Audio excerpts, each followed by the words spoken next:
Hi, I'm Garrett, and I'm going to explain collateralized debt obligations, mortgage-backed securities, and their role in the Great Financial Crisis. So what is an MBS, what is a CDO, and how do they contribute to the financial crisis? Before we begin, though, I want to talk about roulette, because it's easier to talk about returns when we know exactly what's going on, which we do with the casinos. So we've got our casino. We've got a bunch of gamblers, and instead of having just people gamble at the table, we've got a bunch of investors. These guys are the people who are out funding the gamblers. We're going to call them Investor 1, Investor 2, and Investor 3. And then the three gamblers we have, we're going to call Gambler 1, Gambler 2, and of course the third gambler is going to be called Steve. So we got a roulette wheel. If you're not familiar with the game, there's 38 numbered slots on a wheel. A ball rolls around the track, and it lands on one of those things, either 1 to 36, 0, or double 0. Let's see over here. And you can bet on any of the numbers. You get 36 times your return if it hits your number. You can also bet multiple items at once. So for instance, you can put money on black, and you're essentially splitting your bet between every black number, even numbers, high numbers, etc. So first gambler, Gambler 1, is going to put a bet on 1 to 18, all the low numbers, so he wins if anything from 1 to 18 is hit. The second gambler puts his bet on black, so it's going to be at any of the black numbers hit. The third, Steve, puts all his bets on even, so if any even number hits, then he wins. So how do the investors fund this? Well, there's a bunch of ways they could do that. They could pool their money and split it evenly. They could go 1 to 1, so Investor 1 to Gambler 1, Investor 2 to Gambler 2, etc. Or they could go by what we're going to do, which is go by seniority. That is, Investor 1 gets to pick which gambler he gets after the bet happens and after the results are known. So he's always going to pick the best performer after the fact. Investor 2 will get the second pick, and Investor 3 gets the last bet. So obviously this situation, Investor 3 is never going to win unless Investors 1 and 2 also win, because Investor 1 would rather pick the winning bet and leave the losing bet to Investors 2 and 3. So this is called seniority, probably the most important concept in finance other than time value of money and perhaps risk. It happens everywhere. So with corporations, you can see it. You have senior debt and junior debt, then preferred equity and common equity. So over here, this stuff is lower risk, and also it turns out to be lower expected return. This stuff is higher risk, higher expected return. You also see this, for instance, in real estate a lot. You have mortgages, mezzanine financing are the lower risk but lower return, and then the equity of the limited partner or the general partner equity is higher risk, higher return. So going back to the casino, you can basically see investor wins if it's 1 to 18, if it's an even number, or if it's black, and roulette is the one place in the world where 0 is not an even number. But that's besides the point. So basically you can see if it hits any of these 32 different numbers I've highlighted, he's going to win. So 84% of the time. Investor 2, 2 or more of the gamblers have to win for him to win. So either Gambler 1 and 2, Gambler 1 and Steve, or Gambler 2 and Steve. So what that means, if it's black and even, if the number is black and low, or if the number is low and even. So just putting all those three together, you can see that there's a total of 17 numbers that hit a win for him. So it's going to be about 45% of the time he'll win. Finally, Investor 3, all three gamblers must win the bets. So he only wins if it's black, even, and low. So 13% of the time he'll win 5 numbers. So that's kind of the way that we talked about splitting up the winnings. How would you actually fund this arrangement? Obviously, it'd be great to be Investor 1, but theoretically, Investor 1 is going to have to pay more to get this. So if we look at this, and we'll just use $100 bets for simplicity, if he wins 84% of the time, his expected payout is going to be $168.42. Investor 2 is going to win about 44% of the time, so his payout is going to be $89.47. And investor 3 is going to win 13% of the time, so $26.32 is his expected return. So we can kind of put these on the table. The total amount, if you add those three values up, is going to be $284, which is less than the $300 that you need to fund it. So we're just going to bump everything up by the amount that's needed to fund it. As you can kind of see, this is a fair way to fund. So investor 1 has to put in about $177, investor 2 has to put in about $95, and investor 3 has to put in about $28 in order to get that $300 total. High finance. I just want to talk about how awesome this slide transition is. I'm very impressed with PowerPoint. I just put in high finance and it said, hey guys, what's my thing here? Design. Show design suggestions. Put in these things. It's got this great lines going up and down like in the stock market. It's got numbers and the numbers are digitized. It's awesome. Anyway, it's got this delay there. All right. So who wants AAA bonds? Really, there's two big reasons for them. The first is to use collaterals for transactions, but for banks. So if you're doing securities finance, securities lending, and you want to use security collateral, AAA bonds is what you want because nobody wants to have junk collateral in a routine transaction. Nobody wants to have to do an in-depth analysis of the collateral for an overnight loan. The other one is stuff like insurance companies or pension funds. They're very highly regulated. They have to have a strong balance sheet. A lot of times they want to have, kind of weird bespoke investments. And if you want to have, oh, hey, we're investing, this Somali capital project, airport or whatever, we're financing that, we're going to get a 20% return. That's going to be a very high risk. And the insurance regulators are going to demand a bunch of safe securities for every risky security that you have. I like to think of it as, you got to have your veggies if you want to have dessert. So the AAA securities are veggies in order for the insurance companies or the pension funds to have their desserts, which are, startup ventures, venture capital, private equity, all this sorts of stuff they may want to do that the regulators don't look highly on. So who supplies these AAA bonds? Well, there's kind of a weird dynamic going on. Many corporations don't have AAA ratings. And by definition, if a company is issuing a lot of bonds, it's probably not going to be AAA because they have a lot of debt, and a lot of debt means lower ratings. So the only other issuer is the U.S. government. So they have a lot of AAA bonds, but you may not want those.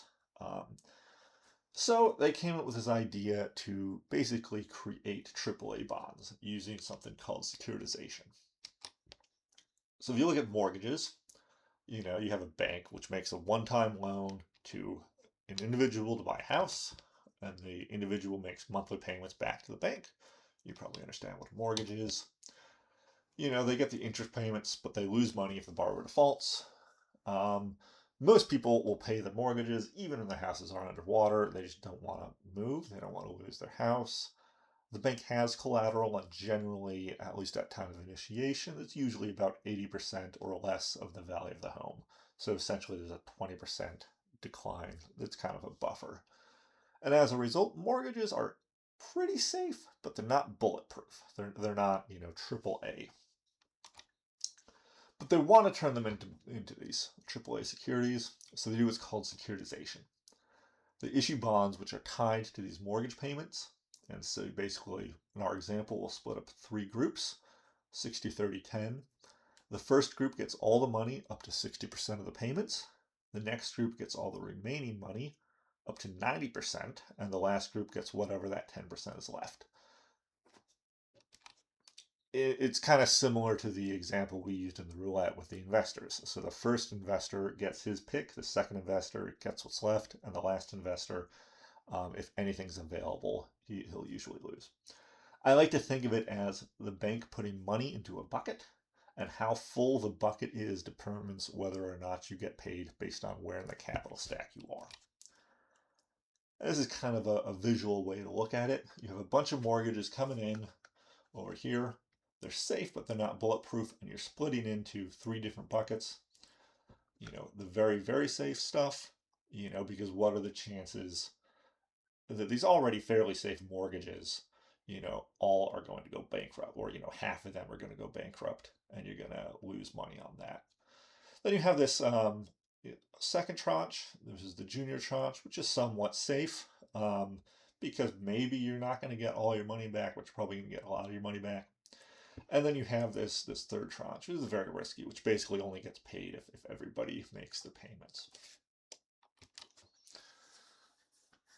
So, and then we can kind of talk about how to fund these things, because obviously this first 60% is going to be worth more than 60% of the total bucket, because you've got the senior claim on it.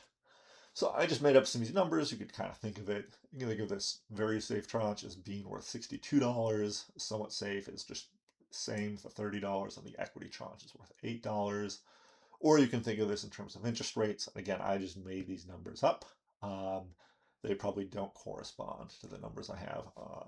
Dollar values and interest rates probably don't correspond to anything.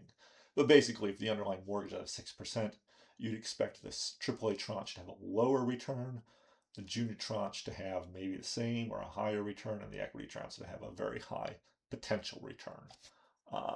But again, you're not guaranteed. That's very, very unguaranteed. Well, this is very, very likely to happen.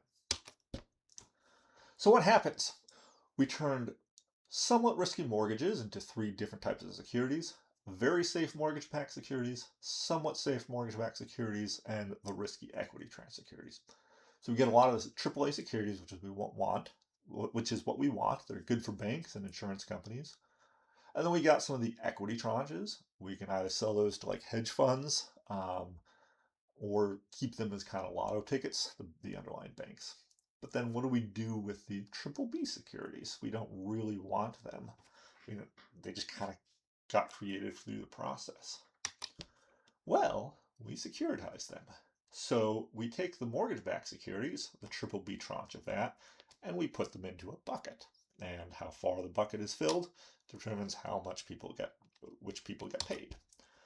So we get a bunch of BBB mortgage-backed securities, and we tranche them.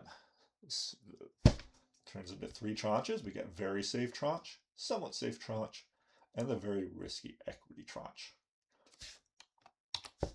And these results. We turn somewhat risky mortgage-backed securities into 3 different types of securities: very safe CDOs, somewhat risky CDOs, and the risky equity tranche. So we get a lot of AAA securities, blah, blah, blah, blah, blah. You know where I'm going with this. But what do we do with these merely okay CDOs? With these guys over here, nobody really wants them. Why? We securitize them. So we take these BBB CDOs and put them in a bucket. And we get what's called CDO squared. So we get this tranche of very, very safe stuff. I've got 4 question marks on that. Very risky and somewhat safe. You know where we're going. What could possibly go wrong? So let's go back to the casino. I'm very disappointed here in PowerPoint. This is the only graphic they gave that was slightly related to casinos. So I take back every nice thing I said about PowerPoint several slides ago. So if we remember here, we've got 3 gamblers: Gambler 1, Gambler 2, and Steve, and they made 3 different bets. 1 to 18, even and black. But what happens if just before the ball spins, and before the croupier says no more bets, Steve slides his bet from even to black? Well, 3 or 4 things can happen.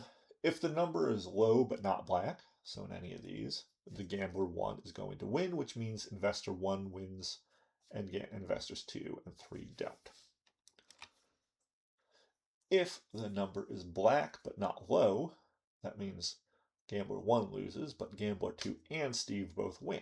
So the first 2 investors get a payout. Third possibility is the number is black and low, which means all 3 gamblers win and all 3 investors win. And of course, there's a fourth probability, which is the number is high and red, in which case nobody wins. But basically, if you look at this, it means investor 1 wins 27 out of 38 times, so 71% of the time. So he'll win so long as it's not red and high, or 000. Investor 2 wins 18 out of 38 times, 47% of the time. You can actually see this is equivalent to just putting a bet on black. And investor 3 is going to win if it is low and black, so 24% of the time. And what happens to the individual payouts? So let's remember what happened here. At the beginning, investor 1 funded $178, investor 2 funded $94, and investor 3 funded $28. And they all get these returns of negative 5.3% based on the fair way to distribute them, which if you look at the Wikipedia page, 5.3% is the house edge. So 5.3%. But in this new example, instead of winning 84% of the time, investor 1 wins only 71% of the time. So his payout expected value goes from $168 to $142, which means his return is now negative 20% instead of negative 5%. Investor 2 is almost exactly even, and investor 3's payout has gone from 13% to 24%. So he's expected to win $47 on a $28 bet, or a 70% return. So what happened? The correlations changed. The more correlated the underlying bets are, the less valuable the senior claim is and the more valuable the junior claim is. So when when Steve moved his money from even to black, the bets became very correlated because 2 different players had bets on black. That means that the investor's 3 tranche, that equity tranche, shot up in value from $28 to $48. And investor 1's value went down almost the exact amount, from $178 to $142. Essentially, investor 3 is taking money from investor 1 in this situation. But we can go further. What happens if every gambler puts some money on black?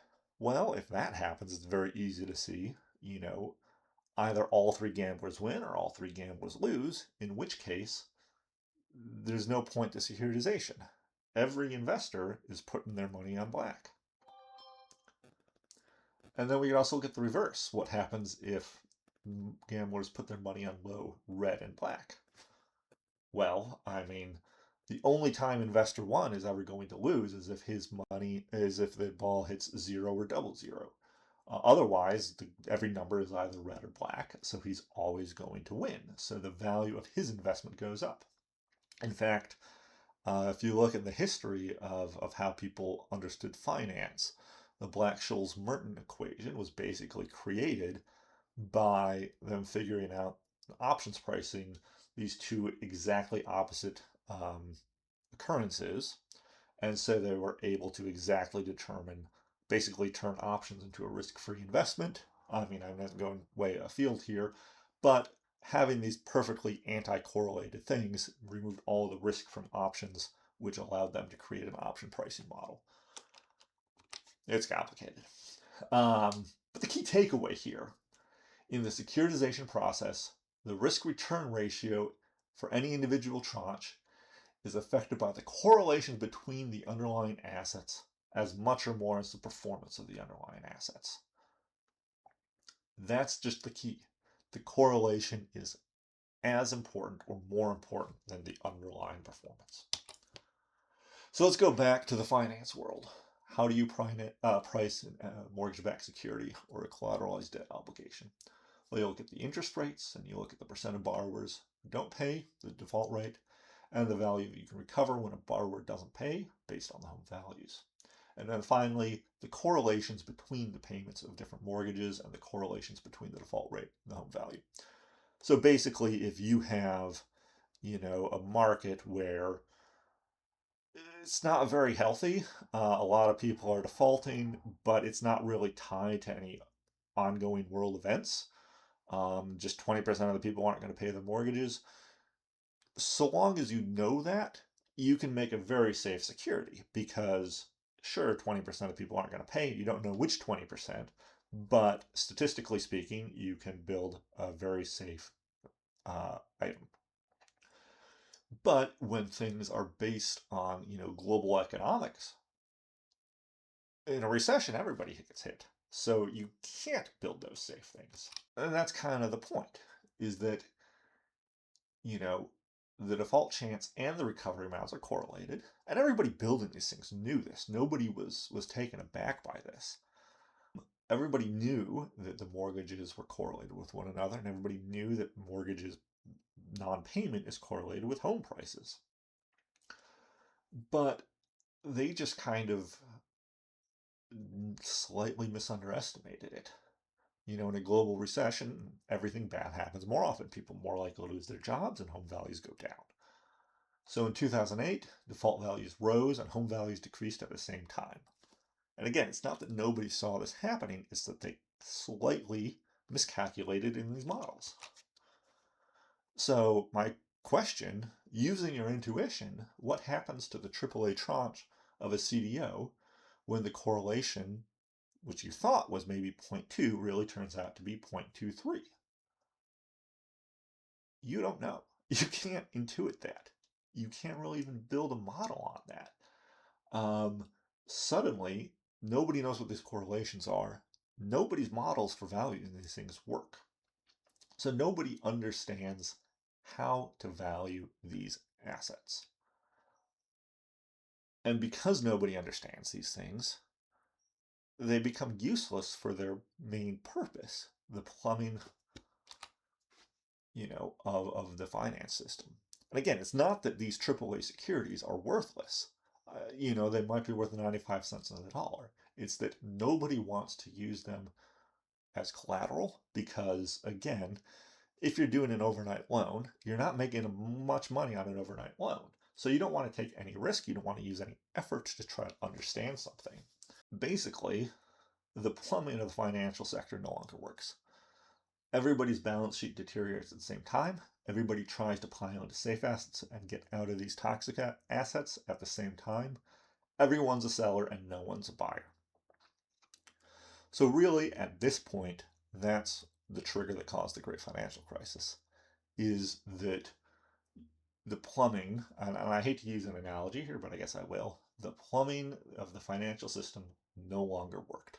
You couldn't have these financial things, these financial transactions that you would normally have, because nobody wants to take collateral on bonds that they don't understand. Nobody wants to, make 0.01% and risk 3%.